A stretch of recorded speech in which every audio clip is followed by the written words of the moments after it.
இன்றைக்கி மதியம் திடீர்னு கிளம்பி இதயம் முரளி படம் பார்க்க போனேன். படம் உண்மையிலே ரொம்ப அருமையாக இருந்தது. தொடக்க காட்சியிலேருந்து கடைசியில் எழுத்து போட்டு நம்ம எந்திரிச்சு வர சீன் வரைக்கும் ரொம்ப அருமையாக இருந்தது படம். பயங்கர கலகலப்பாக இருந்தது.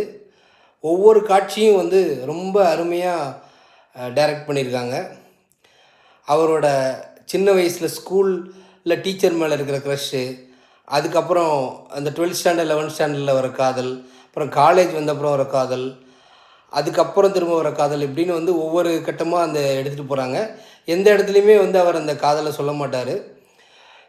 இது எல்லாமே நல்லாயிருக்கு. இது போக அந்த பள்ளி பருவத்தில் பரிதாபங்கள் சுதாகர் அவரோட ஃப்ரெண்டாக வந்திருப்பார். அவர் வர சீன்ஸ்லாம் ரொம்ப அருமையாக இருக்கும். அதுவும் குறிப்பாக தனுஷ் நடித்த காதல் கொண்டேன் படத்துலேருந்து ஒரு ஸ்பூஃப் சீன் வச்சுருப்பாங்க. அது உண்மையிலே ரொம்ப சூப்பராக இருந்தது.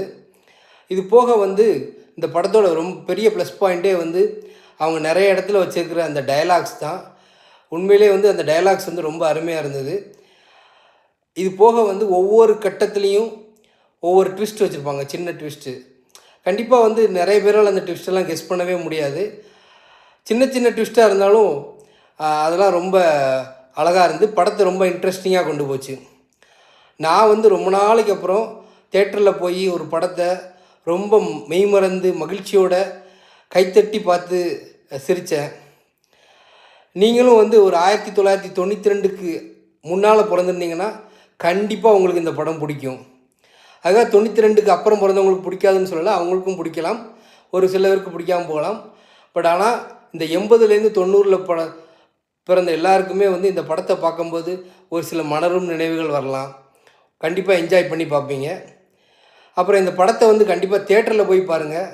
சீக்கிரமாக ஓடிடியில் பார்த்துக்கலாம் அப்படின்னு வெயிட் பண்ணிங்கன்னா இந்த இன்ஸ்டாகிராமு, யூடியூப்பு, ஃபேஸ்புக்கிலலாம் சின்ன சின்ன சீனை போட்டு அப்படியே உங்களை சலிப்படைய வச்சுருவாங்க. நீங்கள் பார்க்குறப்போ அந்த எக்ஸைட்மெண்ட் இருக்காது.